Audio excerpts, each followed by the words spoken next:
Sorry. Those Title II grants are 27-month grants. So right now, currently, we have grants open for the 21-22. And then the current grant for 22-23. The 21-22 will expire September 30th of 23. And then we'll have the 22-23 grants open for another additional year. Those will expire September 30th of 24. In addition to this summer, the 23-24 grants coming out. So you've got 3 years worth. They range from $9.5, $9.6 million. This year, we allocated $9.8 million in Title II programming. Those program funds can be utilized for mentorship, for professional development, for any type of program for new educators or educators new to a school, educators that are new to their position, perhaps. The funds can be utilized for all of those purposes. And then on our website, we have a link that shows the distribution and what the allocations are across all the LEAs for different for their different amounts. For example, Manchester's allocation for this year is $1.375 million. So you'll see that that tends to be, because it is our largest, tends to have the most or the largest allocation in comparison, and then the rest will be. It's a formula grant, so it's based on a formula set aside by the federal government in relation to census poverty data, Title I students, and that type of thing. So in the FY22 allocation, 21-22 that we're in right now, Yes, which has to be expires in September 23. of 24. So the current Okay. grant for, so just to give you an example, for 2020, 2021, we distributed funds and the programs lapsed $1.385 million. So $1,385,000 was not spent collectively amongst the LEAs in Title II. So what's done with that money? It goes back to the feds. It goes back to what? To the feds. It goes back to the U.S. Oh, it Department of returns Education. to the feds? Yes. If that money is not spent by the program, then it is returned. So currently for the 21-22 grant, which is going to expire or ends, the period of performance ends September 30th of 23, there's about $900,000 that's not budgeted. So what that means is we have allocated the funds to the schools. They have gone in and put in their activities into the grants management system. We have approved those grants. $900,000 has not been budgeted. They have not said what they're going to do with that $900,000. So if we look at our current balance as of today, $2.7 million has not been spent. So we have $2.7 million to spend down by September 30th of 23. Is it likely you will spend it down or not? That's on the program side. So that's the LEAs. If the LEAs spend it, and then we have an additional grant. When does that be spent by? September 30th in this year. Of this year? Yes, And so we're 2.7 getting million. to the end of the school year right now. Correct. And there's, definitely summer programming, but it with 900,000 of that not being budgeted, makes someone like me a little bit nervous, because I'm like, let's spend this down. In addition, if you're looking at the current grant for this school year, which will expire next September, and that was the information that I sent out. Oh, it kind of reverted. Sorry. I got to pull up my grant balance on that one. Give me just a moment to reset it. But I think we're at about 2.6 budgeted, and we've distributed 9.8. So that's quite a bit they have to spend within a year. Representative Cascadden? Question, so there's no redistribution of funds. No. Is there in Title I? Title I, they can carry over their funds, but it's limited. So they might be Okay. able to carry over a certain It's only a percentage one percentage. year. Okay. But yes, also Title I funds could be utilized for a similar purpose. Okay. But no carryover into either. Title II, no, there is not. When we allocate dollars to another program like career technical education, we have what we call a maintenance of effort. Correct. And is that applicable to this program as well? Not for Title II. Not for Title II? The supplement versus supplant is an issue, though. So I will be just clear on the requirements. If the grant, so if we had the $500,000 and we are distributing those funds out, the LEs would have to spend down that allocation or that grant before they could spend their Title II funds. Okay, yeah. So we've distributed for this year, the 22-23 school year, funds expiring September 30th of 24, we've distributed 9.8 or allocated 9.8 million. So far, our LEAs has spent down 24% of that, which is about 1.2 million. So 5.2 million has been budgeted. So we figure about 54% of the funds have been budgeted, and the other 46% have not been budgeted at all. Representative Tanner? I have a couple of questions. Thank you for taking them, because I really would like to find out more about this. When you say it's not been budgeted, is it not budgeted by the LEA or by the DOE? By the LEA. So we have allocated the money. We have given them the $9.8 million. They have submitted their budget to us saying, this is what I would like to spend it on. We review it and say, okay, it's allowable. And then we approve it. And so we're looking at only, 54% of that has been submitted to us. We've approved it and it's ready to be spent down. So is that like writing a grant? I mean, is it, when you say budgeted, it is funny to me that, that working on school budgets. But I know that when money is available, usually there's a grant that the local school writes. And is that what you're talking about with budgeting? It's a little bit of a similar process because it's a formula fund. They automatically get that allocation. So we, for Manchester, for instance, it would be the 1.375 million. So we give them that allocation. What they need to do is write out an activity that explains what they're spending it on and how much they're spending it on, and they have to just break it down into categories with their budget. So we'll look at that and say, oh, okay, for a professional development for science, for example, for our science teachers, we're going to, give them a stipend of this amount. We're going to pay a trainer to come in and train. So they give us their budget for that activity. We review it, make sure it's allowable within the grant program, and then we say, okay, good to go, and it's approved, and you're ready to spend your money. Right. So they don't, when you say we give them the 1.9, you're not really giving them that. You're No, waiting. it operates on a reimbursement basis. Right. You've actually set it aside and set up the parameters of how they apply for it. And then if they meet your standards, because you're the ones that say whether they meet the federal standards so you're really interpreting the federal standards for the state. In some respects, right? Yes, as the pass-through, Right. as the pass-through entity, our responsibility is to ensure that the funds that they're, what they're spending on matches with the allowability that's in federal law. Right. So how many of these do you fund and how many do you refuse? So I would say for the most part, the LEAs have a pretty good idea of what these funds have been around for quite a while, so they have a pretty good interpretation of what they're going to spend it on. So I think more of what we tend to look at with regards to allowability is like period of performance, particularly with Title II.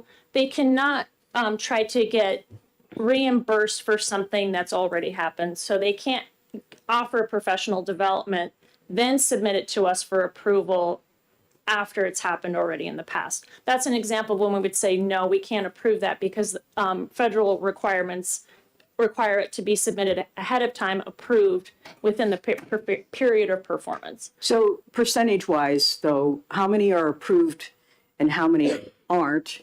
I don't think I could answer that. I don't think we collect the metrics on that part of it, but I will say, we do have how much is submitted to us and then what's approved. So we're able to see the allocation of 9.8 million, 5.2 has been budgeted and 4.9 has been approved. So that process of going back and forth with the LEA to ensure that the way that perhaps they describe it meets the allowability, that piece of it. I mean, Title II is one of the easier grants to interpret as far as allowability goes and how much activities. does when you say the grants are like 9.6 million, 9.5 million, how much of that is given to the department as administrative costs? So the 9.8 is the entire allocation to the LEAs. The grant that's coming in from the federal government to the SEA is, I want to say it's about 10.6. So we might get in and 9.8 going out. So it's just that difference. There's a percentage that we're allowed to, and there's requirements about what we can spend it on. So there's a certain percentage that has to go for professional development targeted towards administrators and principals. There's a small part for administrative costs for us to do the grants management, and then another percentage that we can use for programming. And I think that last time somebody spoke, I can't remember who it was, they talked a little bit about some of the contractor work that's happening across the state with helping out rural and small school districts with mentorship. And so that would be an example of a program we would use our Title II funds to go and help support those types of activities. So Just, you know, this is your last question. We up about 10 so far. okay, yeah. So if the DOE contracts a company to come in to do professional development for schools, is that money then taken out of the monies that are, for example, if Manchester wanted to do their own professional development, but you had contracted services for mentorship, they submitted a grant for their own program, their own local program, outlining it, and you come back and you say, well, we have contracted this service for. We would still approve their activity. It's up to local control how they're spending that funds, as long as it's within the allowability, regardless of what type of programming we're doing at the state level, we would still approve that activity. However, if it's state funded, that's where we have to get a little bit careful with the supplement versus supplant, because if we're setting aside a certain amount of money that is specific for mentorship, and we have an LEA apply for those funds, we would just have to ensure that they completely expended those state level funds before they then spent down their Title II funds. Okay. Representative Woodcock? Thank you, Chairman Lyon. Good morning. Just a couple quick ones, and I wasn't here the last one, so we may have already answered the question. Of the 900, I have two, Representative Lyon. Of the $900,000 that you say is still hanging there at this point, does DOE at some point send out a notification, we have this much left? Is there anything there? Multiple, Okay. constantly throughout the Okay. year. On a monthly basis, one of our program managers that oversees really the money side, Sure. constant messages like, you haven't submitted your report. We have those LEAs that it's been a year and they still haven't submitted a monthly report to be reimbursed for their costs. And so we're constantly giving the nudge, Okay. please, please, please submit those reports. And to follow up to that part of it, about how many, you said this is a formula grant, so it's automatically there. About how many LEAs don't take advantage of it? I would say, that's a great question.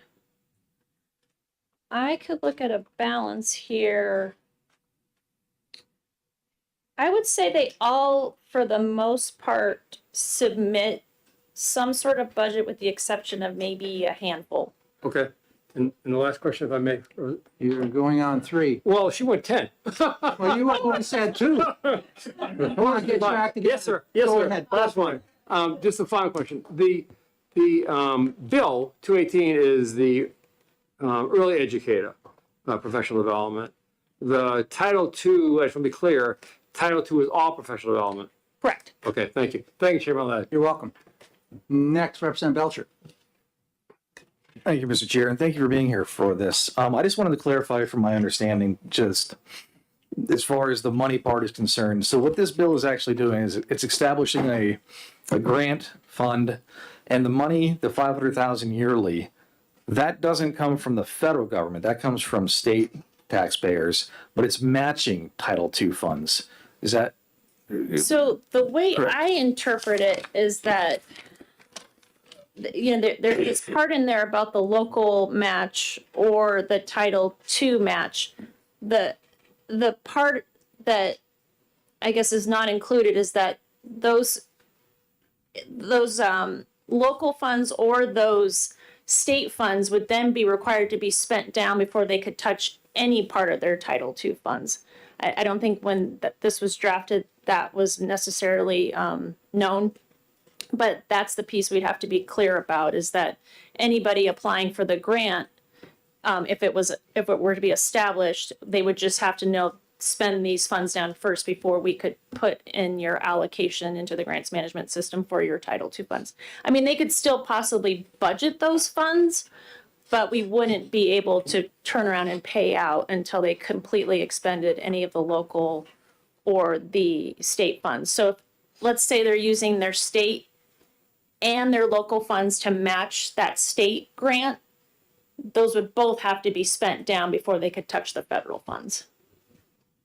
thank you. And just to actually help, that helps a lot. And just to clarify just a little further in a hypothetical, if this program, according to this bill, were in place today, and we had all of this federal money that we're talking about that needs to be spent, this program, if there were money left in it, would actually be an impediment to accessing those federal dollars before, because we'd have to spend down those state funds first before we could touch them, right?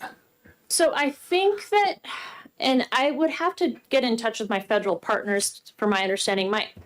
I'm understanding that it's at the local level. So the LEA would be the one that would have to spend it down. But I would actually like to double check that with the federal partners to ensure that entire 500,000 would not need to be spent down before we could touch the 9.8. But it's my understanding that it's at the LEA level so that they couldn't. So, for example, when we talk about Manchester, I would actually advise them if I were a part of their administrative committee, or you might want to really think through whether it's in the best interest, because, 1.375 versus a very, small chunk of a $500,000 grant across the state. It's pretty small. I mean, and it doesn't really clarify how we would prioritize who gets the funds. Representative Dry, did you have your hand up? I did. Thank you, Mr. Chairman. Thank you. I think you just answered my question. Was there isn't really a way to disperse this that's written in the bill, but clarify for me, please, is this kind of like the cart before the horse, because it says that this money, the 500,000, would go to match the Title II, whereas you're saying we'd have to get the state grant first instead of that. So how would you match the Title II? Correct. If you don't know what, okay, thank you. That's just what I wanted to know. So I do have a follow-up to the line of thinking we've been looking at right now. So we appropriate, the department appropriates 500 grand. And if that money isn't used, according to this bill, any unused funds shall lapse back into the general fund. So am I to assume then that, seeing the fact that the department has $250,000 of the 500 left, and this money is specifically appropriated for local master plan for staff development and recertification according to the bill, could we then spend any of our monies which are coming Title II wise to the state for staff professional development, and if we allowed that money to lapse back into our general fund? You following my track here? No. Okay, so we have appropriated X number of dollars to be used for professional development from the state level for local development use of those dollars. But if you maintain at the end of this year, annual year, or the biennium, money left in that grant fund, are we then allowed to use Title I monies in the local levels if we still have local level money available at the state level? That's the question I'd have to get clarification from the U.S. Department of Education. Are they considering, because similar to what I think Representative Belcher was saying, Yeah. that is it at the SAA level or the LEA. My understanding it's at the LEA level. All of the guidance that is put out by and looking at what's written in 2 CFR, it's really at the local education agency. So it's my understanding the supplement versus supplant would be on that end. But I would want to double check just to be sure that it's not at the SEA level, because if it were to be, Well, we're in trouble. yes, it wouldn't be worth it. I mean, 500,000 Yeah, yeah. versus, It'll hold up 10.6 $9 million million. bucks. No. Representative Cascadden. For me, knowing how the amounts of allocations for Title II, it would seem to me that $500,000 would be better spent in building aid or inadequacy. So I'm having a hard time buying it. And following up that $1.2 million that's reimbursed. How soon does a district receive reimbursement once they've had this project approved, it's completed? How long does it take before, is it done on their quarterly payment or? So reports can be submitted monthly. So districts that are, I would say, very on top of their payment process and processing everything, they submit it right at the end of the month. They turn around, get reimbursed within a few days to a week. Okay. Most of them are set up for automatic payment, so they immediately get that, but not all districts are quick to turn around. So it really is dependent upon them. If they turn it around pretty quickly and input that on a monthly basis for reimbursement, then they get it pretty quickly. But they do have to wait until they've paid for the service. They can't submit for something before they've paid for it. And it's similar for us. Like, on our end of it, when we do the drawdown on the Fed side, we have to have expended those funds before we can submit for that drawdown on the federal side. Okay. Representative Tanner asked her 11th question. I'm really confused about this on some level. Can they use this money for college credit reimbursement? In other words, if we're retraining for early education? Yes, so if the LEA decided that they wanted to pay for some sort of training, or if it's, a college level course, so they could choose to do so. And the way the training sometimes occurs, and correct me if I'm right or wrong here, is that teacher X, Y, and Z, those 3 teachers need some professional development in this area. So I take them out of the classroom and I hire substitutes to go into the classroom. The payment for the substitute teachers comes from, Representative Cascadden says yes. Yes, Title II. Yes, they can pay for the substitutes, they can pay for the courses, all the materials, any of a stipend that might need, perhaps they're taking it after hours or they're doing extra work on the weekends or something like that. They can pay for a stipend for that. Any type of travel fees, all of that is allowable. Are the reimbursement for these costs based upon local negotiated agreements, or is there a set amount the department has? For reimbursement of substitute will pay X number of hours. It may be different for each district due to negotiated. No, it's whatever they're paying the districts It's at the district whatever it's level. negotiated Yes, at so the local one level. is paying $65 a day. That's how much it would be reimbursing. Including someone else. stipends of some kind. Correct. That's all based at the local level.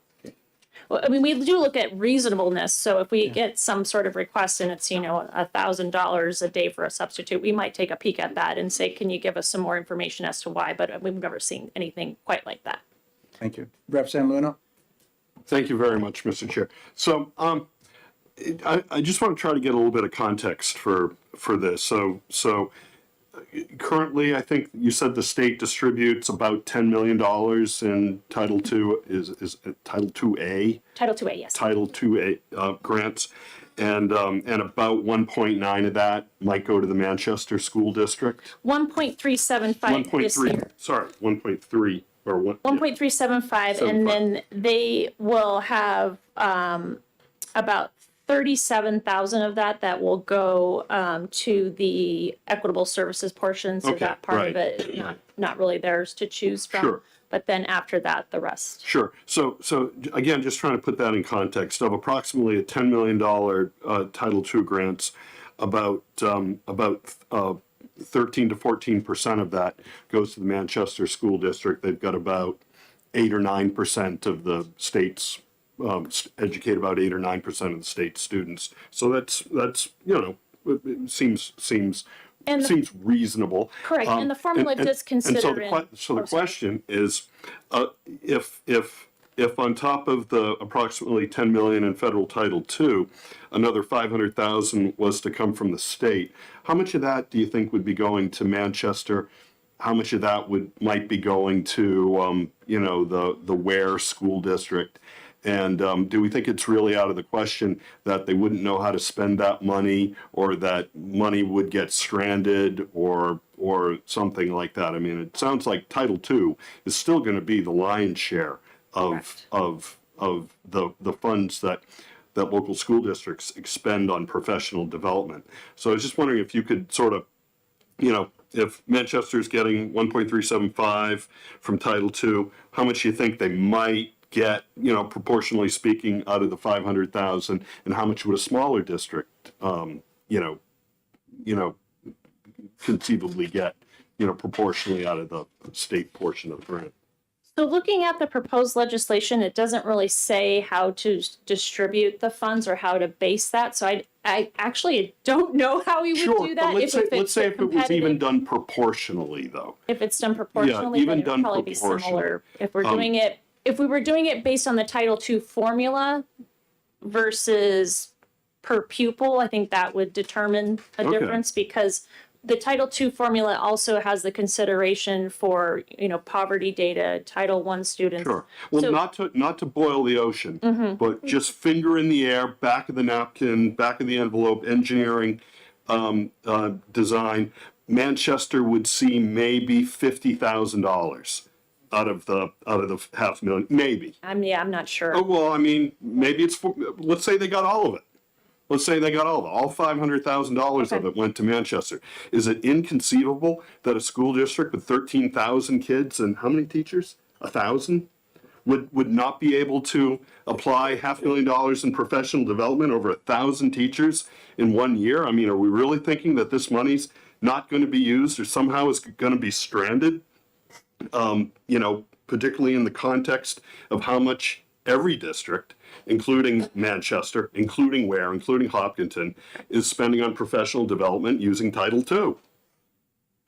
So And especially that the state requirement here, as outlined in the legislation, is so specific with regards to teachers very early in their career, because Title II is not specific to that. Is that Correct. correct? It's included. So it certainly is included. So Venn diagram wise, this program would be inside the Title II bubble, but it's very specific. I mean, is it even conceivable that a district, even one district, even Manchester, spending all of the money? I always look at Patty when I say Manchester. So, I mean, it depends on the district. It depends on their plan. You know, with Title II, we can't tell them what to spend their money on. So they can look at all the allowabilities within Title II and they prioritize what their needs are. So they're saying, you know, this is our priority versus that. So that's a local decision. I really just look at what are the facts as far as, you know, when I look at the dollars, look at the time frame, and look at the you know, federal and requirements with that piece of it. So with Manchester specifically, you know, if we're looking at, okay, they would get theoretically get the entire $500,000. Currently in their Title 22-23 grant, they, out of the $3 million, 131,000 has been spent. And of course, they have an entire year and, 3 months to Right. use that up, but that's just to give an and example. more likely, proportionally, Manchester would get more like 50,000, not all of the entire inch. And all we would look at is just making sure, they spent that down first. Yeah. Excellent. And then they can move on to their It next. just doesn't seem hard to me. Well, we are talking in some generalities here, Yeah. but when I'm reading this bill on line 18, it says development grant to match local school district or Title II funds. If we're going to run into this question whether we can match with Title II monies, or we have to spend down these funds first before we can use Title II monies, I think we got a problem in the wording of this bill, and it's going to need some work. So, Mr. Chair. And it is an early bill. Yeah. So potentially would eliminating the words to match local school district Title II funds, and then pick up with the word utilize. So it would, so on lines 18 and 19, it would read professional development grant utilized for the purpose of fulfilling the professional development activities. That's one cleanup, maybe. Yeah. But then you have to deal with rules, and the rules are not, it's not clear here on line 13, where the department's person will develop rules to implement this grant program, how long it's going to take that to occur. And I just see a lot of things which aren't clearly well defined, what those rules specifically are going to be addressing, rather than a broad statement, which we've been asked not to do that in our legislation. Representative Cascadden? I think this bill would need a lot of verbiage changes as well. But in line 6, use the funds to orientation support, and I would put or mentor educators. Definitely redefine what an early educator is. New in the profession, and I think it's described in 1, 2, 3. Not necessarily grade level. And then line 18, the grant would have to be expended by the local schools prior to moving to the allocation of Title II funds.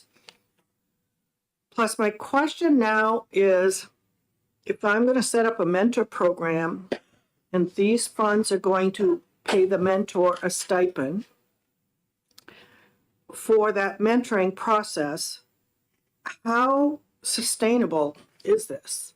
So once you set up a program and you have 5 or 6 teachers who are trained in mentoring, so you could use Title II funds from the previous year to train people to be mentors, because it's a different, skill set than coaching. And then you get this money to implement that. How do you sustain it? Is it a one and done, or is it is the intent of this bill to be $500,000 allocation on an annual basis? So that would have to be clear, because I would think districts, if they think it's a 1-year thing, or they're not sure if the next year or subsequent years are going to be there for that particular program. We have a lot of funding sources like that. So I just would question that, because to have a good mentor program, you train your mentors, and then, they get And you're paired going to up. have to have a process which defines how the grants are going to be sought in terms of dates and times. And is too. that an annual process? Application. Is it a biannual process? It doesn't say. I think this bill needs a lot of work before we move it forward. That's my position on it. I like the idea of mentoring teachers. I think that's wonderful. I think we need to do it. I'm on the teacher shortage committee. That's a positive thing. But I think we've just come down with so many particular issues. We're trying to say everything in one page of a bill, and there's a lot more to this. We found that out when we were dealing with school building aid, and really never defined a lot of the issues dealing with the application process. As Amy Clark has now determined, we need to rewrite that to do it properly. And the other thing I have a question on is the rules for the local professional development master plan. Are those developed by the board or the local? I don't know. In this, the way it's worded in this document here. Right, well, the state has a master plan, and then the local has to have a master plan, and that's what your professional development is supposed to be, all tied to your professional development. But it reminds me to ask another question.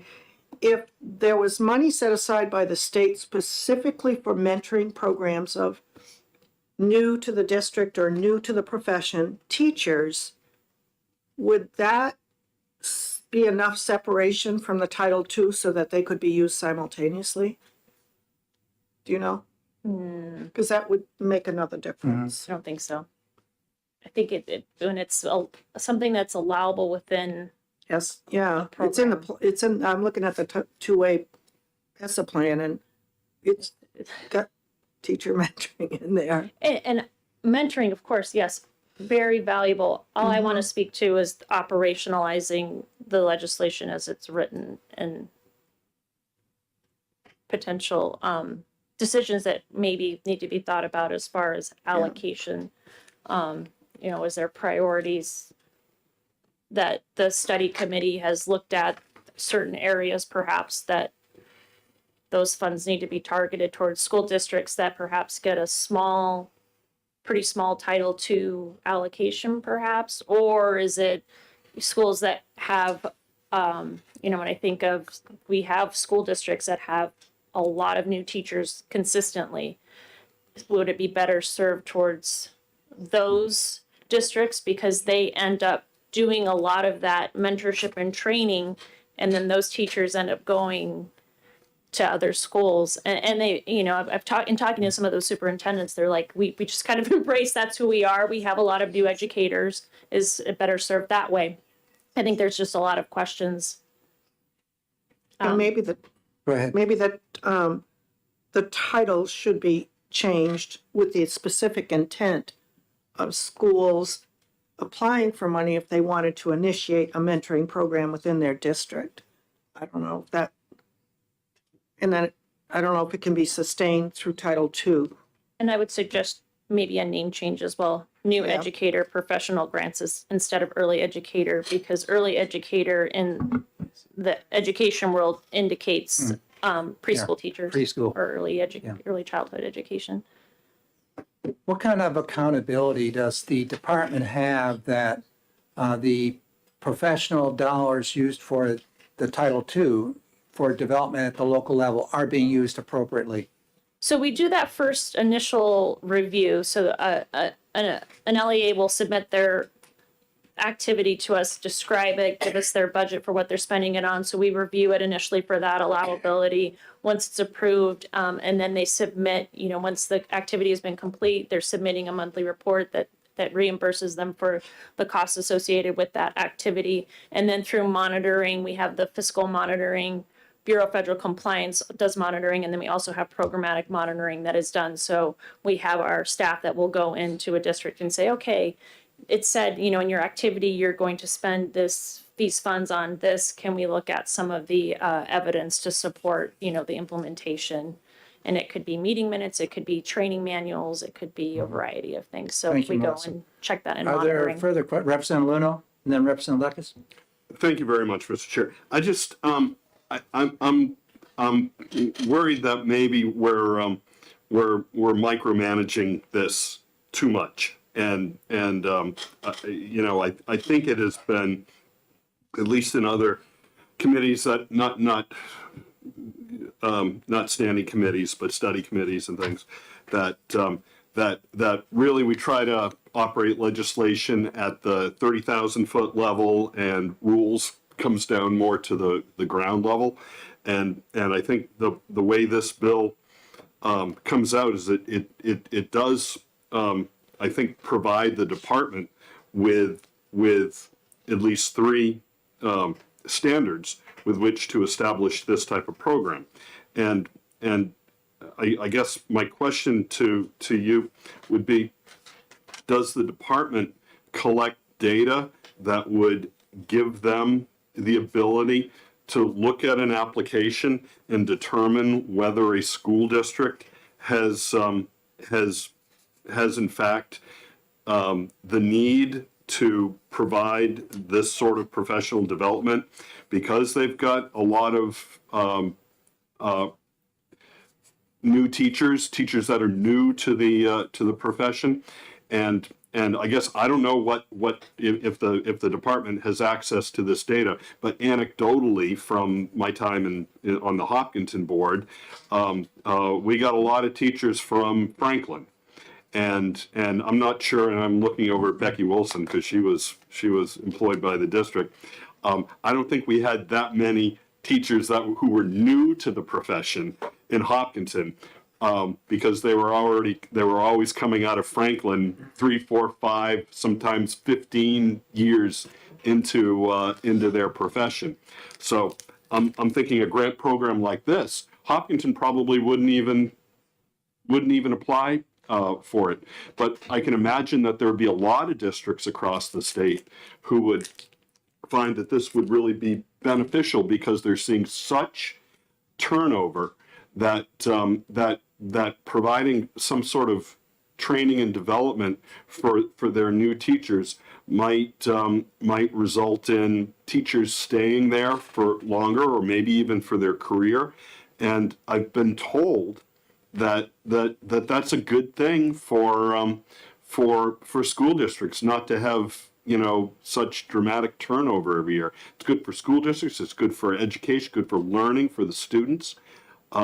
Good for stability for the families that they're serving. And I'm just wondering, do you think the department has access to the data that would help them, number one, write rules so that we don't have to legislate at the ground level, and number two, be able to rate an application to determine whether a district would have need under this program? Definitely, I think we could do that. And also, it shows on line 23, within the first year of working in a new school or district. So I think that even schools that may not have that may be recruiting experienced teachers, they could, apply technically for funding to support teachers that might be new to the school or district. The department would be able to go ahead and set rules and look and do it, based on data and based on evidence to support programs that might be better served by the funding. In addition to most of the, application or competitive grants that we do put out, we, have our priorities identified in addition to then, other criteria that is preferential. But for the most part, if we're looking at setting, these are our, priorities for these funds, and then any applicants would need to meet those priorities. So we could set the rules and then make the application based on those priorities, such as a school with a high percentage of new teachers or some sort of metrics like that. We could establish that. Great, thank you. Melissa, when this was put together, this bill, was the department ever queried as far as how would you help us, or could you help us in developing the bill? Were you involved with it? I believe we did supply a fiscal note. Or A fiscal note, but first how about the roundabout. language itself within it? I have to check with Steve Appleby. He might have been consulted, but I think we both agreed on the name for sure, that the new educator was probably a more appropriate title. Representative Lekis? Thank you. Thank you. I just want to make sure I understand the full consequences of this bill. So if we do vote for it, then the money that goes in must be expended before they have access to Title II money. So that's my first question. Is that correct? So I want to double check that with U.S. Department of Education, because my understanding of 2 CFR is looking at the LEA level. So when I read this, I interpreted that the LEA would need to have that spent down before they could touch their Title II funds. But now that it's been brought up, I want to double check before I 100% say, yes, we can go forward without having to completely expend the $500,000 before we could touch the state level Title II funds.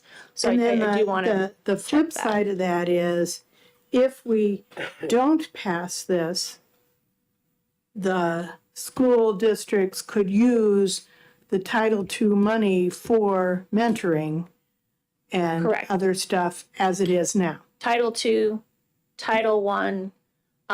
Title I specifically, if we're looking at Title I teachers, they could use that professional development wise for that. Title III would be for teachers that perhaps are English language learning, for our English language learning students, and any kind of training or mentorship around that piece of it.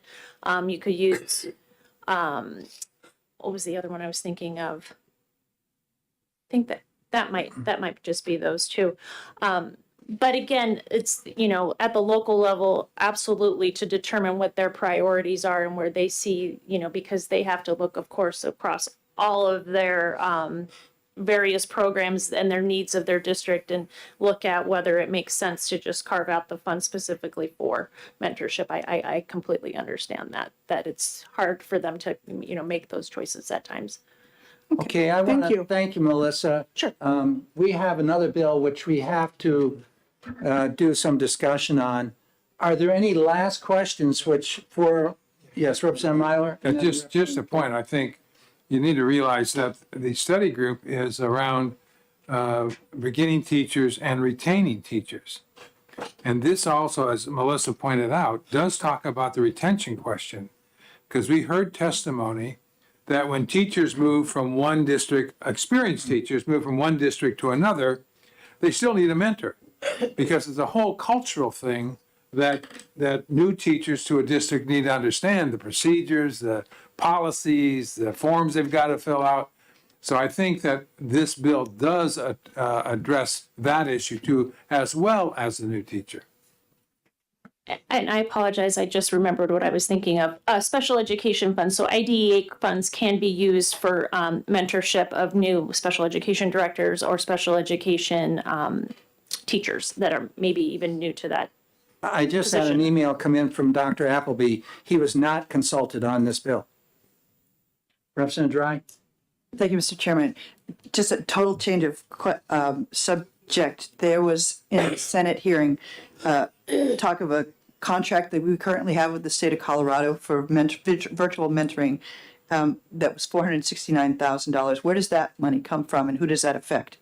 So that fund, that contract is with, of course, it's going to be Teach United. It's a nonprofit organization that focuses specifically on small or rural schools and helping to establish systems, helping to establish mentorship. And it's not targeted specifically for new teachers, but really creating those cohorts among small schools. It could be charter schools as well. So they've come into New Hampshire, they've created this cohort so that it allows, particularly our smaller schools that may not, when they have a professional learning community, there might just be a few teachers within that school. So it allows them to connect and have a much larger opportunity to go through, implementing different systems. What are the issues that they're experiencing, how administrators can connect with other administrators, so it's not so, isolating. But that particular program is funded through our Title II state level funds, particularly, and that is targeted to any school that wants to participate. So we kind of put that information and that, not application, because they really didn't have to go through an application process, but it was like, this program is available if you're interested in joining on this program. So we started off with, I think, 5 or 6 schools previously, and then we've grown to 17. So I know there's several schools in Claremont that said, we definitely want to join in and be a part of that. And so we're adding in for the next cohort, I think we're up to about 17. Yeah. So does that get kind of charged to the account of the school? No, It's that's a covered state by, thing? so our state level set aside that we have, I think it was mentioned earlier, there's the 9.8 million that goes directly to the LEAs, and then there's that, our entire allocation is, I think 10.6 somewhere in there. And so we take the funds that are for our state level activities and we use it for activities like that. Thank you. Thank you very much again, Melissa. Appreciate your taking some time to come out and help us with this today. Sure. One last thing, we also use the state level set aside Title II funds for paraprofessional training. So we've offered it up to paraprofessionals across the state or anyone that's interested in becoming a paraprofessional. So we have our training that we've done for this past year. We're going to do another year of that so that people can come in, even our administrators can come in and meet with potential candidates, talk a little bit about their program and their schools and things like that. So it's not just for teachers, we target it towards paraprofessionals as well. Thank you. So let's now switch gears a little bit and go into 213. If anybody has to take a short break, go ahead and do so. Tom Dolan, you're standing in for Representative Cordelli today, so you'd be sitting right here.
contagious, so nobody has to worry.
Good morning, for the record, Diana Fenton, an attorney with the Department of Education.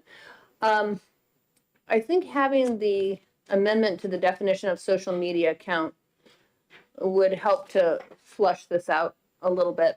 So I think if you keep the first part of SB 213, I'm looking at it on the website, lines 3 through 7, and then add in this paragraph that I wrote yesterday.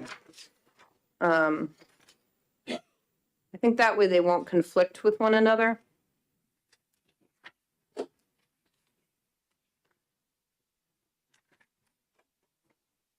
So you're leaving. Are you saying that one stays at right with us? That's the last, Yeah. it's on line 67. Section 1, which amends the definition of social media account as found in 18970. To clarify, the definition shall not apply to platforms used for demonstrating evidence in student career development. So that amends that definition.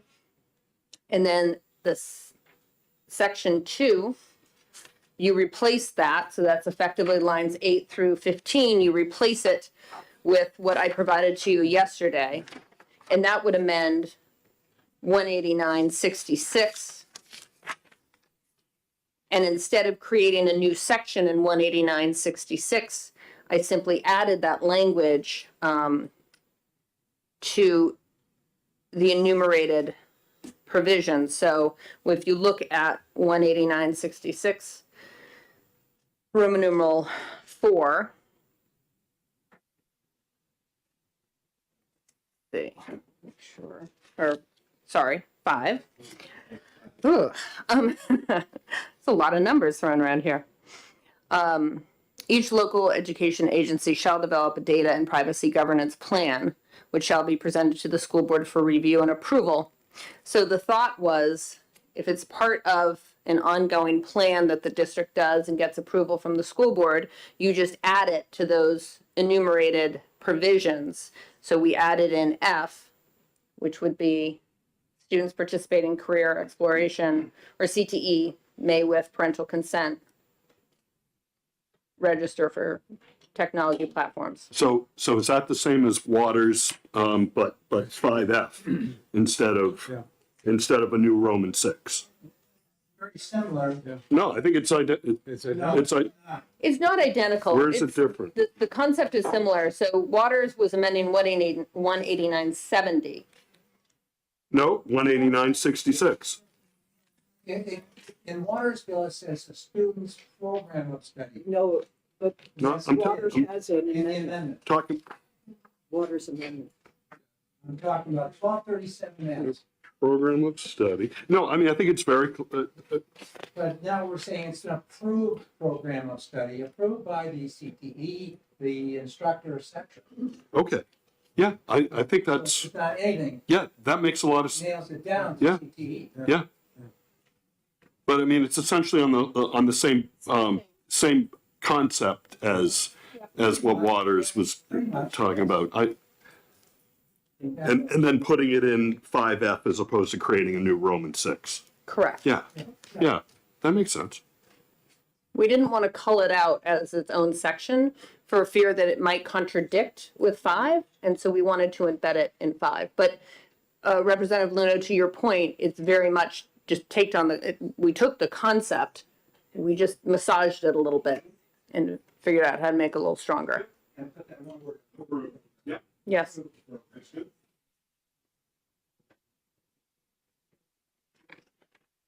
And so you do believe that section 1 belongs in the bill?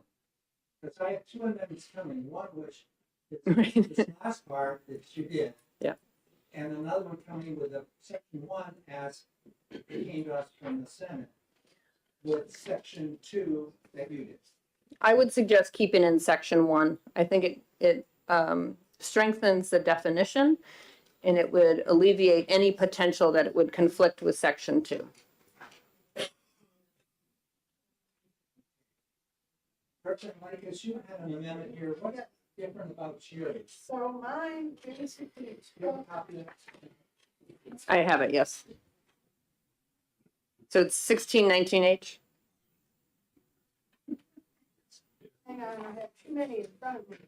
Mine basically. Thank you. Mine basically took, that second part, the Waters Amendment, but it added two things. It says, hang on, and that it's not social media. And then it defines social media for the purposes of six. This section means a social networking website that is used by a current or prospective student primarily for personal communications. So basically, it was to hone in on or zero in on things like Adobe, that kind of thing, but not specifically not things like LinkedIn, because then that puts the students at risk for all of the things that happen with social media that we've seen where people get shadow banned and all kinds of stuff because they held the wrong opinion on something. And so to get students used to using a platform for career readiness or for looking for a job, which then in the future they can be shadow banned on and then not get jobs because they posted something that wasn't bad, but that wasn't according to current approved ideas. And we don't really want to get students started down that line. So they would still be able to take the Adobe tests, all of that kind of stuff, still get real badges, not the LinkedIn badges, which nobody pays attention to, but real badges and all of that stuff. They just wouldn't be able to do social media in whatever form that is. That was, so it was kind of taking all of the things that we did in the subcommittee, kind of trying to take into consideration all of those things, making it clear that yes, they can do these things, even though currently they can, just to make it clear that they can, but that it's not to include social media, which was a concern amongst a number of people.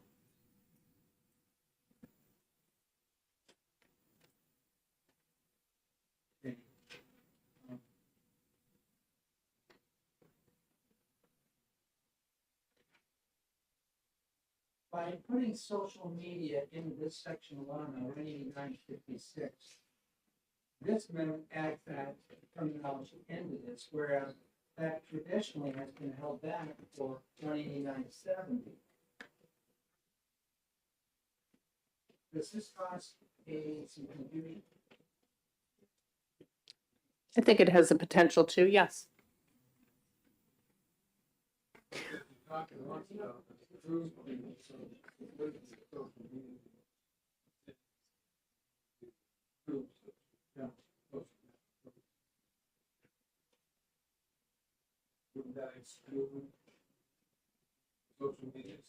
if the school approves, if the school approves social media as part of the student's program, then they could do it. We should use our mics. If a school decides to approve a social media platform as part of a school student's program, then unless we exclude social media, they'd be able to use that under the other section. Representative Cascadden? But it does require parental consent, so some parents would just say no, and some would say, yeah, I'm fine with that. Yes.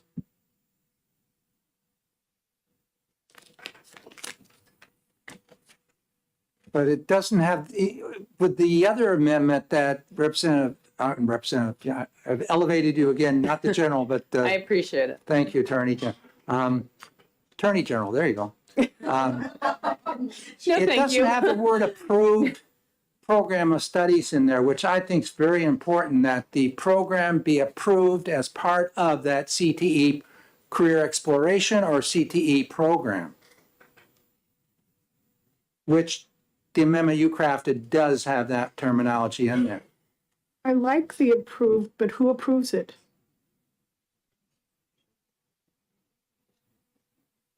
Well, they have regional commissions that are taking care of the CTEs. They have to approve much of that. Also, the sending school, if a receiving center is going to offer credit for a course, that has to be approved by the sending district. So I imagine the sending district is very much involved with this as well.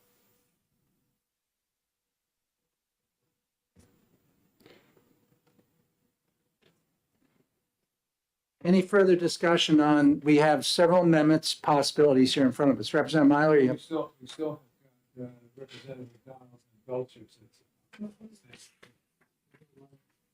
pardon me? Representative Hall? Thank you. Representative Lakis, could you just, I was trying to follow what you're saying there, talk about LinkedIn. Where does LinkedIn fit into this? LinkedIn is a social media platform, and it would not be covered under my amendment. It would Okay. be specifically, So in subcommittee, or actually in committee here as well, we heard that this is all about LinkedIn. So you're saying no LinkedIn? right, because there were numerous people on this committee who found all kinds of issues with LinkedIn and specifically did not want that to be there. And so that's why I tried to cover what the CTE people were trying to cover without pulling in LinkedIn, which was what a number of people on the committee objected to. Can I follow up with it? So when we heard Pam McLeod and Jeff Beard both speak about this, they were all about the LinkedIn, and we talked about the data, the privacy and all that. That was a concern where Pam said that she needed 6 months to figure that all out, the data, privacy and all that stuff. So I'm not sure we ever heard no LinkedIn, because we heard this is a LinkedIn bill, right? I mean, The first part, not the amendment that the CTE wanted, but the first part, yes, but then they agreed that there were problems with the LinkedIn. And so that's why I took that out, because that does leave the students open to the whims of the social media platform. okay, one more follow-up? Yes, on you that? may. So I guess I didn't hear that the problem was with LinkedIn specifically, but I thought when we talked about this, they both agreed that the Senator Waters, the original one that we heard, was good. They both agreed that it made it stronger, which I think that same language here somewhere. It made it stronger, and then they said about that privacy part. So I thought the recommendation coming out of subcommittee was, let's stay with that original language, but the data privacy you had offered to work with Pam, for September or whenever to work on the data privacy. But I never got the sense that LinkedIn was going out the window. I thought we heard from both of them and even on committee that LinkedIn was really what this is all about. So that was how I walked out of the subcommittee. Okay, well, there were but- quite a few people who walked out differently, which is how the Belcher amendment ended up coming to be, because that was specifically against all social media. Okay. Okay, any further discussion? Representative Cornell? I was under the impression that the whole point of this original bill being put in was because the CTEs were having a problem not being able to, the students to be able to show their skills that they've accomplished while they're in the CTE program and being able to carry it with them when they were out of the program and they're going on to further either their education or apply for a job or whatever. So if we take that out, we're taking out the entire reason why this bill was proposed in the first place. So the CTEs were requesting that this information be allowed so that the students are getting credit for what they're accomplishing and their skills.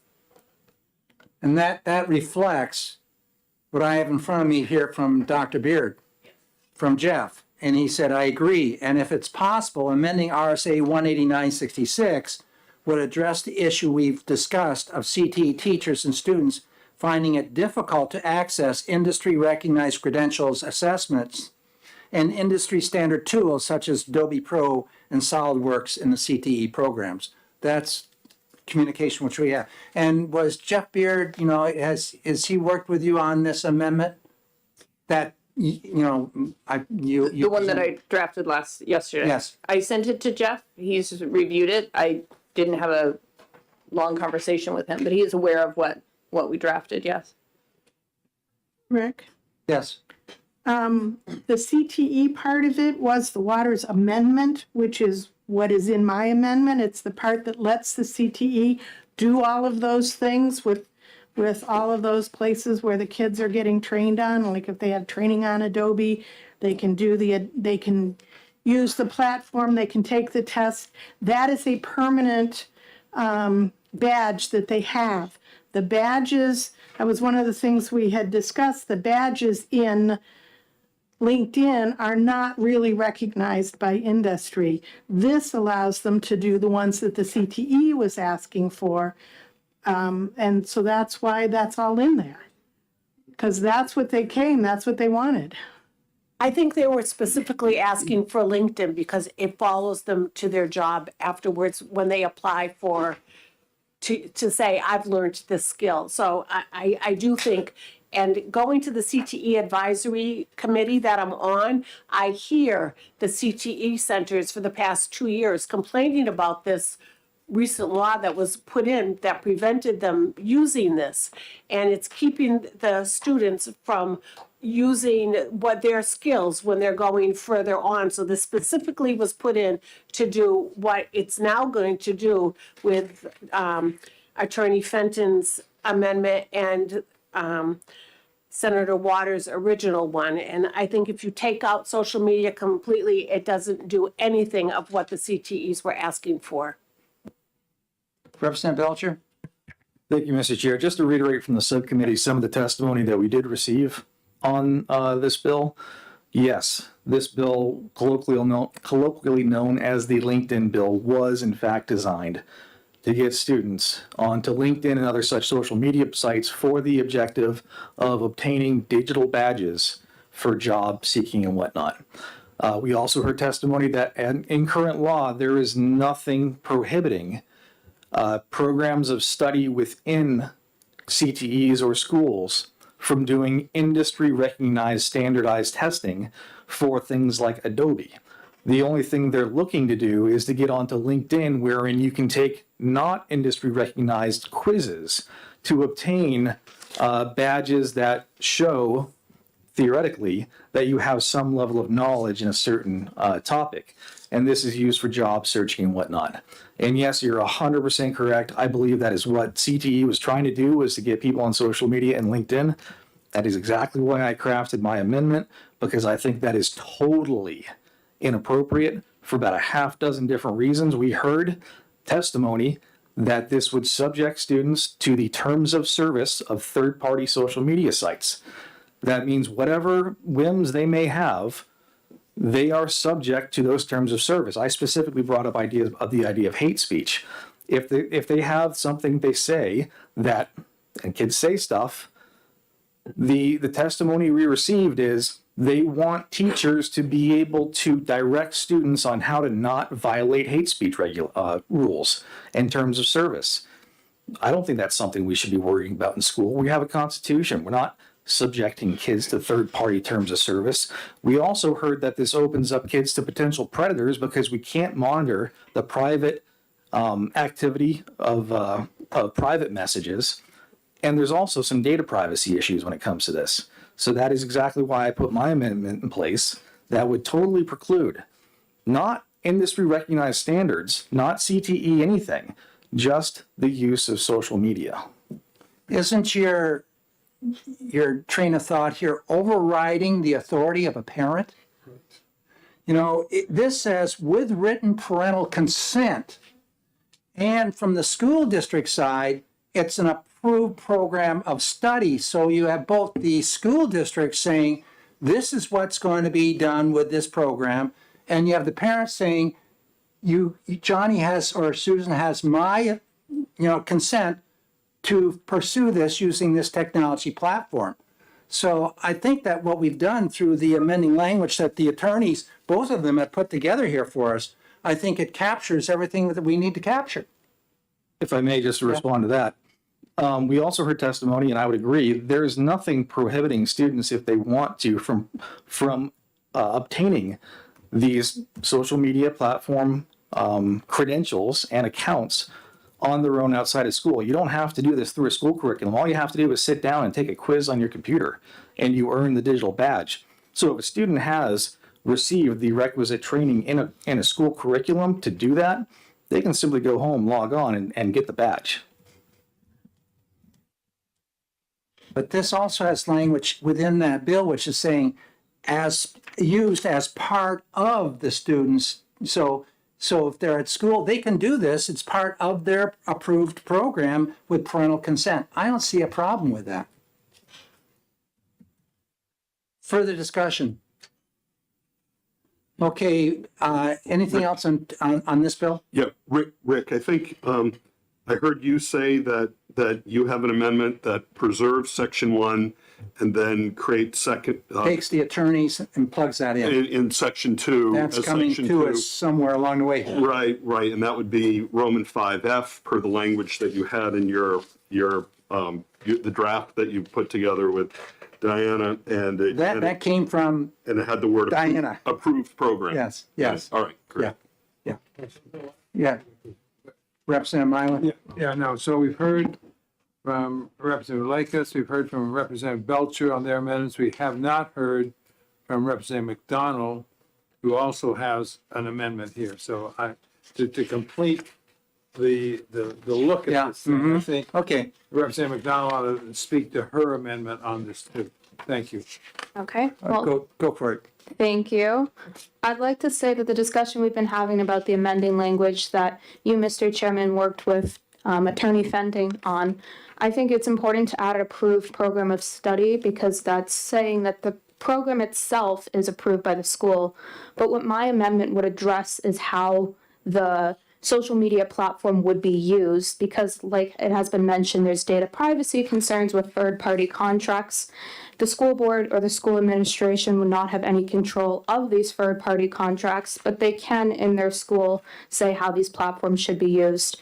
So my amendment would address the safety concerns. As it was mentioned, there's some predators online, and it would just say that these will not be a part of a school account.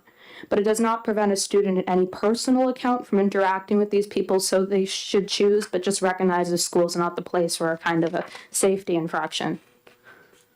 Thank you. Any comments regarding Representative McDonald's amendment? Representative Cascadden? No, but along that line, my question is, based on the data governance plans and the tech directors, and maybe Representative Hall can answer this, I understand that that tech director can allow, because they take an inventory of everything, all the apps, that they can either allow access to certain apps or deny access to certain apps. And so they watch that very carefully. So if it's Adobe, then they would allow access, and if it's not Adobe, then they don't have access. That's my understanding. That's the job of the tech people, and there's a filtering system in place to either administratively allow certain platforms. Is that how it works? Go ahead. That is correct. And I actually contacted our tech director in Bow, and with the original Waters, and he said that's fine as long as the parental consent part was the only piece that he was, saying that it was absolutely mandatory to be in there. But clearly, they definitely go through the list and make sure nobody's doing what they shouldn't be doing. They shut things down. Adobe, I have to say, has not ever been an issue. I did Adobe all the suite with middle schoolers. But going back to this LinkedIn, this is about LinkedIn. Thank you.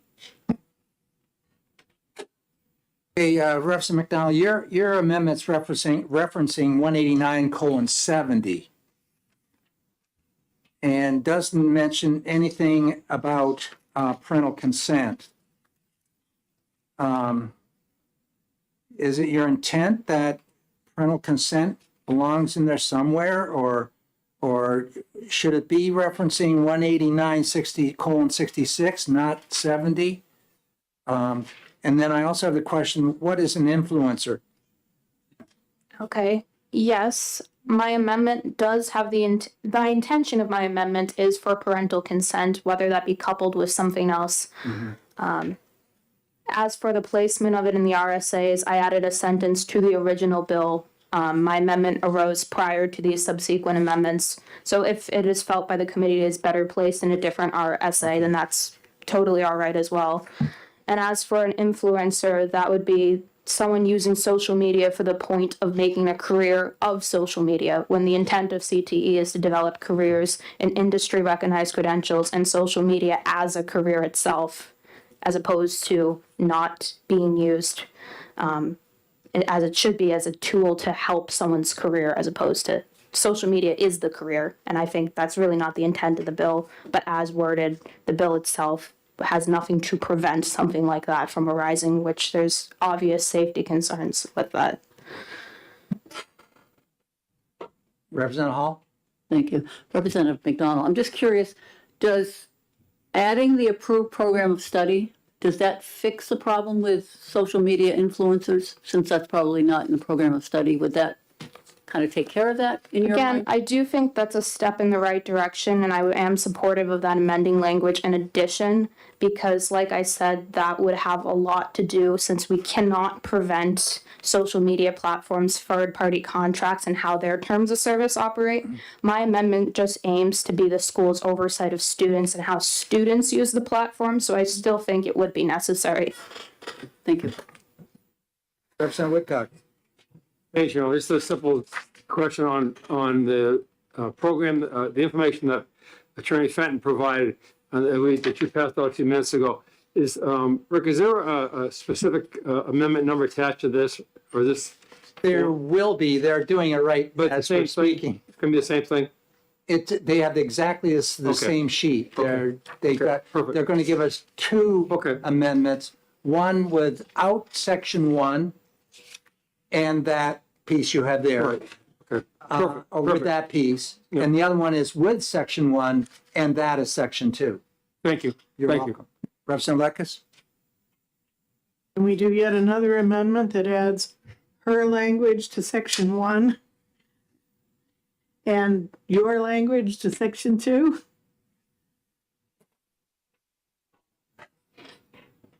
I would say that there needs, and I asked the attorney there, we heard one definition of influencers. What would your definition be?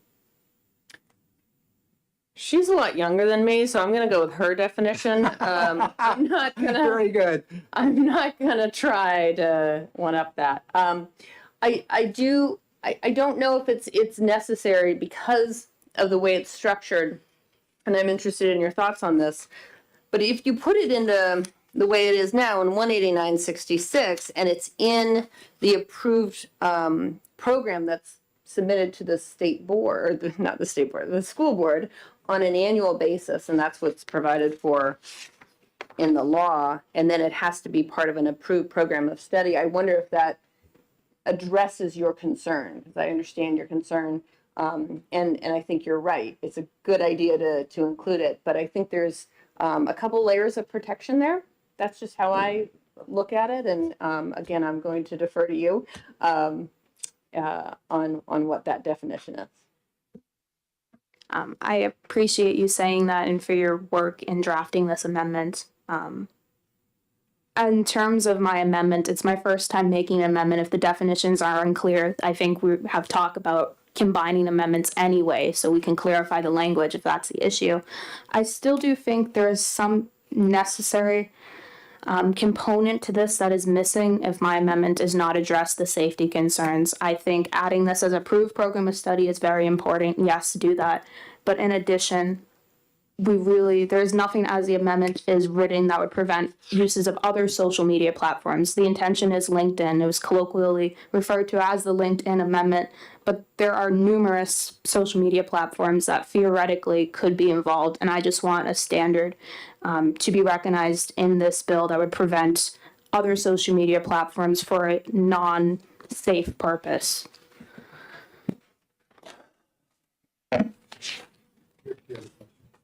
Representative Cornell? I just assumed that with the safeguards of the IT in schools, that the other social media platforms are already blocked. I don't think, unless I'm wrong, Representative Hall, I don't think they can get on them. Well, I think even though he called this the LinkedIn bill, it doesn't mean it's only LinkedIn. I mean, I think, again, we're talking about approved program of study, approved platforms. So it could be well beyond LinkedIn, but they need to be approved platforms. And I don't think Claudia Conway, as an influencer, is going to make it here. Like, I don't think she's going to be that career is going to be an approved program of study. So I don't know. It's beyond LinkedIn, I think. Would it be wise then, Representative Hall, that in the amendment here from the attorneys, that we say that register for approved technology platforms and services to be used as part of the student's approved program of study? We put the word approved in front of technology?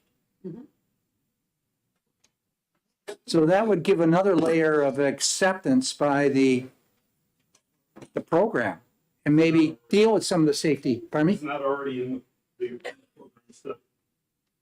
Yes, it may be duplicative, I know it, but They could be different.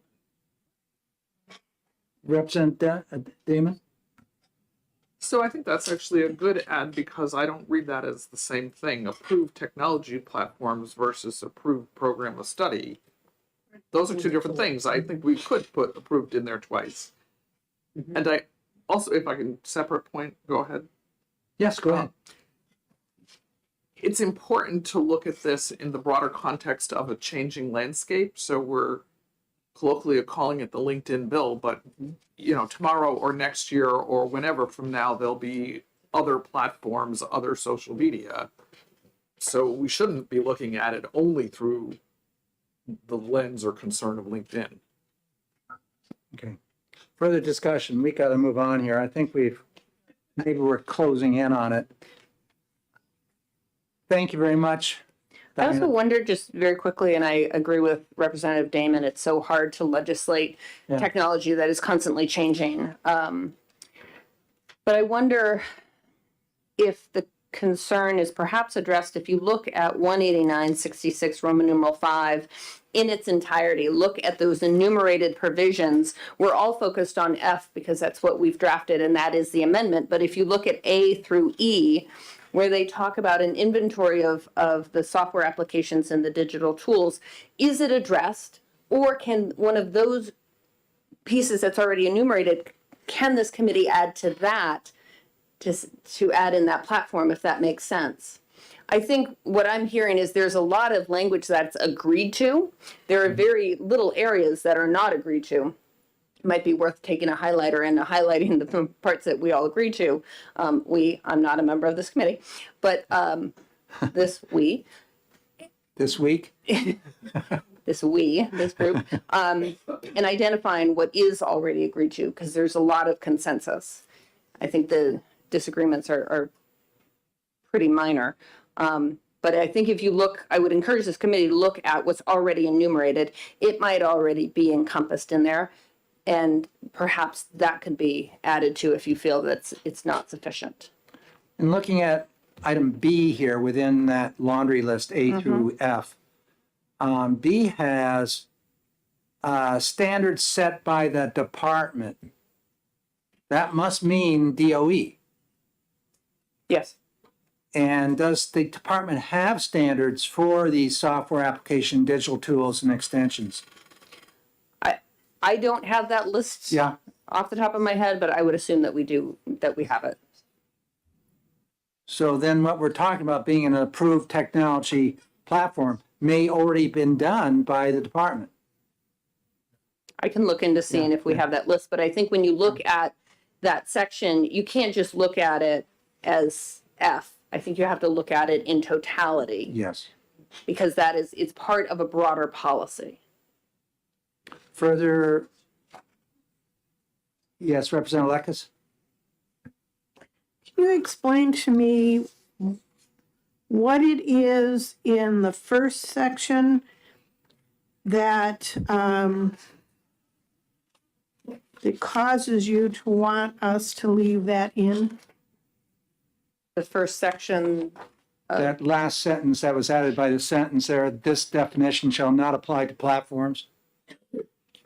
I think it just clarifies the definition and I think it alleviates any concern that the definition could conflict with the provision that's going to be known as subsection F.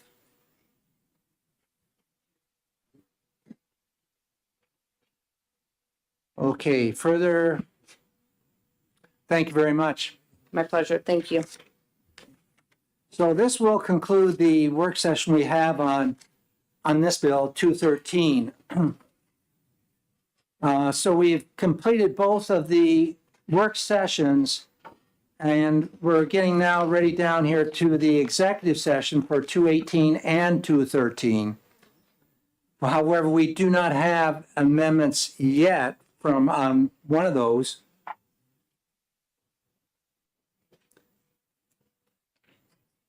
Let's take a short caucus here for both groups.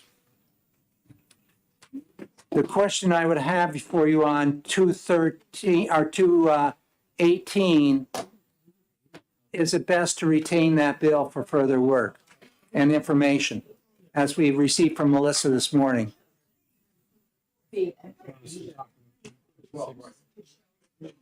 And 266?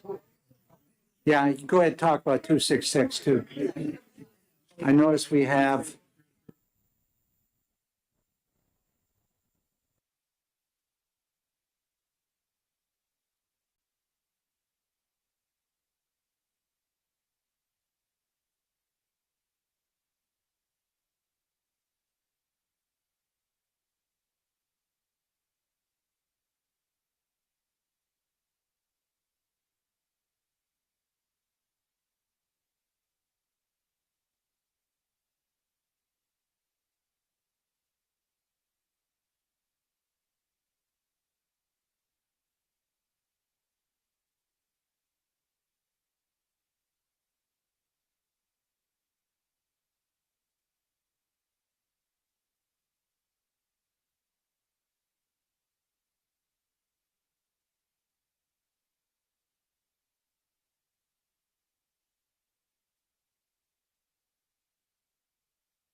have three bills on the docket, 213, 218, and 266. We'll start off with Senate Bill 218, which we've already discussed this morning. And I look to Representative Lakis to make a recommendation. This is an early educator professional development grant bill. Representative Lakis, I would like to move retain. is there a second? Representative Belcher seconds that. So we have a motion to retain made by Representative Lakis, second by Representative Belcher on 218. Discussion. Yeah, clearly we're not ready for this. We have so many questions about it. It just makes sense to retain it, and we have unanswered questions.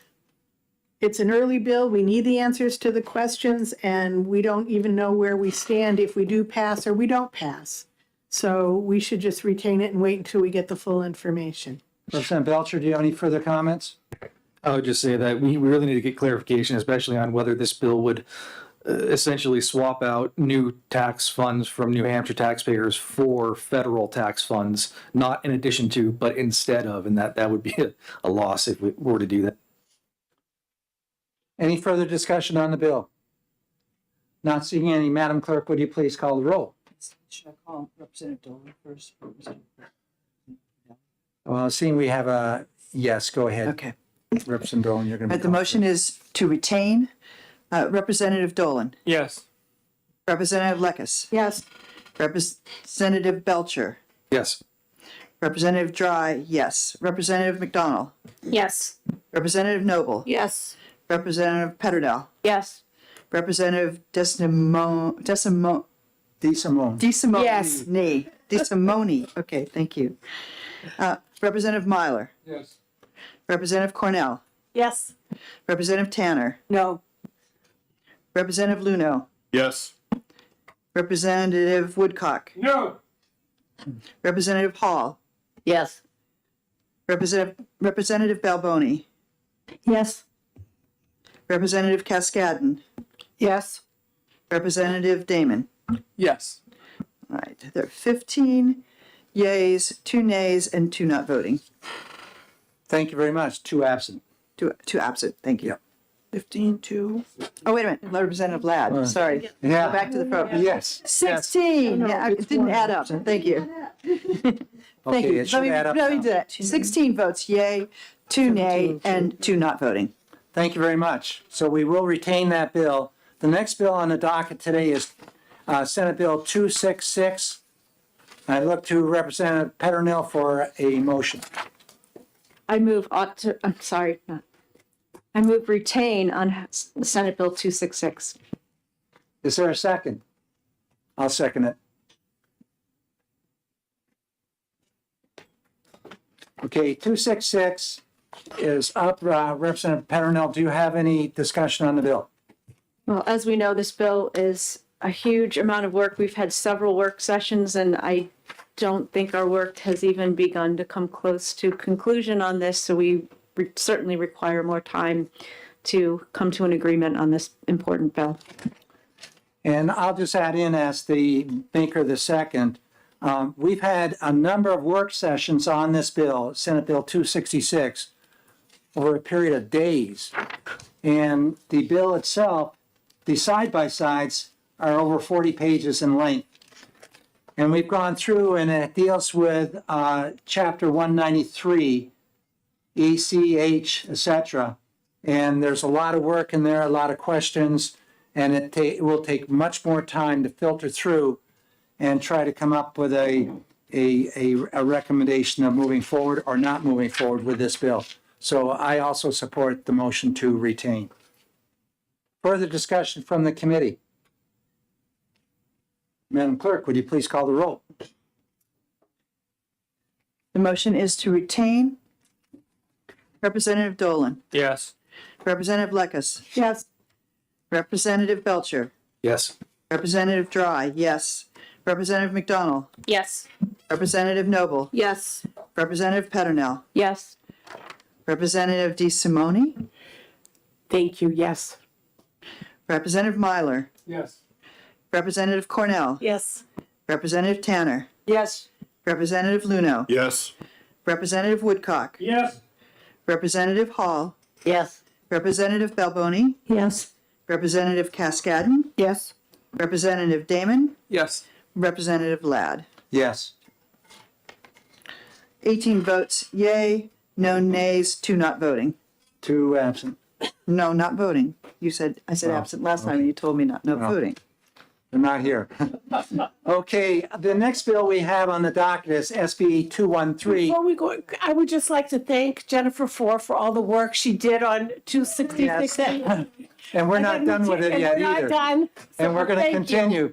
A little bit of June, September, October, a little bit of November, I'm sure. And so the last bill, SB 213, we're not going to take any action on that bill today. So that we had a pretty healthy discussion here. We narrowed down. I think we're getting close to having some resolution. However, we don't have those amendments yet. And so we could be sitting here for quite a while. And it's not an early bill, so we don't have to address it at this moment. Lastly, or not lastly, but second to the end, I want to show you a picture of Riker David. That is Lindsay's little boy she just had. So I'm going to pass it around. We only have one picture. And she had this youngster on May 3rd, 2023 at 2:14 a.m.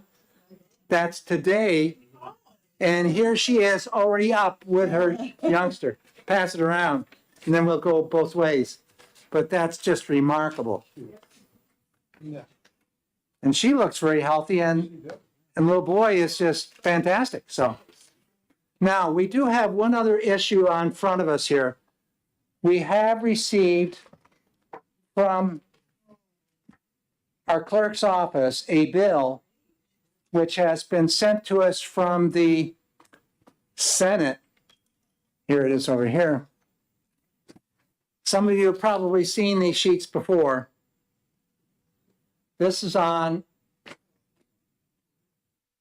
HB 550. It's been sent to us either to concur, non-concur, or non-concur and request a committee of conference. This is when some other or the other side of the wall, Senate modifies one of our bills. It comes back to us. This bill has been modified. So we look at that and see, is this palatable to us or not? If it's not, then we can request either to have a committee of conference or non-concur. Now, I'm going to pass out a copy of what they've done in the Senate to you. And it probably shouldn't take a whole lot of genius here to figure out what they did. What does the Senate usually do? That's exactly right. And so on this members of this committee, and the purpose of this bill is charter public school disillusion, the committee to look at that. And there will be 4 members of the House of Representatives. We had 2 members of the Senate. They want 1. It's just a line 10 change. That's right. That's right. I went through it, and that's the only change. And so what the deal is on this, the chairs of the specific committee always come to the committee of the whole and look for some kind of a agreement.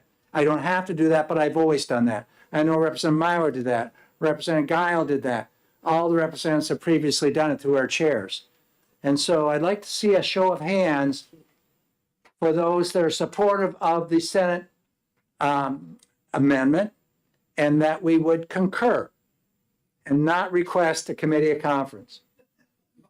So we concur. Thank you very much. So that's the first one. We'll get a lot of these. So that should wrap it up for today, folks. Appreciate it. We're out by noon, which is unusual. Usually it's about 5 o'clock in the afternoon.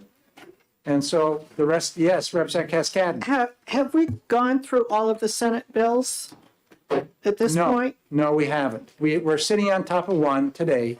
Right, And we also 213. have 136. In 136? Yes. 136, there was some interest in possibly amending that, but amending it with a non-germane amendment, which I'm not very keen on doing non-germane amendments. But in order to do that, it would have to be put into a hearing process.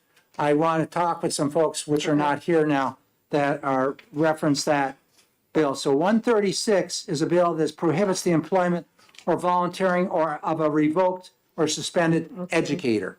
You Yeah. remember that one? Yep. Yeah. That's the only other bill we have. So we'll probably address both of these bills at the same time we do 213. So we'll come in just one more time. Any idea when? No, I really No. don't. Okay. There's no big rush on it. And usually what we do as a committee too, we always have some kind of little get-together type thing at the end. I was up in Quebec just this last couple days and got some of those nice pastries and all that, which we've had here before. I can bring that in, but also we might want to start thinking about, do we want to do something as a total group and then go out to eat somewhere or something such? We've done that in the past. It's been a few years since we've gone that route, but be thinking about it. It's always fun. We try to go somewhere we can walk locally, unless you want to go to one of those wonderful restaurants up in Haverhill. It's an hour and a half trip, folks, one way. So we'll try and do something locally and have a little bit of fun, because it's been a long, long year for us all. And we do have some bills which we got to retain, we have retained. And if we've done all our Senate bills, we can go through that retained process a little bit in June as well. But primarily, we want to use September, October, and half of November for that. We will not be meeting at all in the month of July or August, those 2 months. No meetings at all. That's out of the equation. In fact, if you come in and you're doing some business down here, they're even thinking about turning off the kiosks, so you'd have to go up to the speaker's office to sign in for travel. That can be done, but you'd have to go that route. And then probably in the interim, ask why you're down here. Reply to that. So the idea is they want everybody staying home, staying healthy, and taking the 2 months off. I concur on that. We've spent a long time here with over 100 bills. You'd be congratulated very much. Representative Damon, you're thinking. I can see the gears moving. He's trying to remember if there's a restaurant in Haverhill. No, there's nothing in Haverhill. Do we have any further committee meetings next week, the week after? We have some statutory commissions and oversight type things. Next week, there's nothing scheduled. And because we read ourselves a 218 today, that's the early bill. We don't have to have a meeting next week. Is everybody good with that? Another health session. Yeah, there'll be a session. Thursdays, there will be sessions, guaranteed. Yes. And the following Thursday as well. So don't. So is the 11th? Pardon me? Definitely. 11's definite, 18's maybe. No, I think both of them are definites. Both, what do you, D. Simone, you were there yesterday. Yeah. Sorry? Tomorrow, Yeah, the 11th and the 18th. those are for sure. Yeah. So other than that, we'll just let you know when the next committee hearing is going to be, and we'll try to wrap that up all at one time. All right, have a good one, everybody. Enjoy.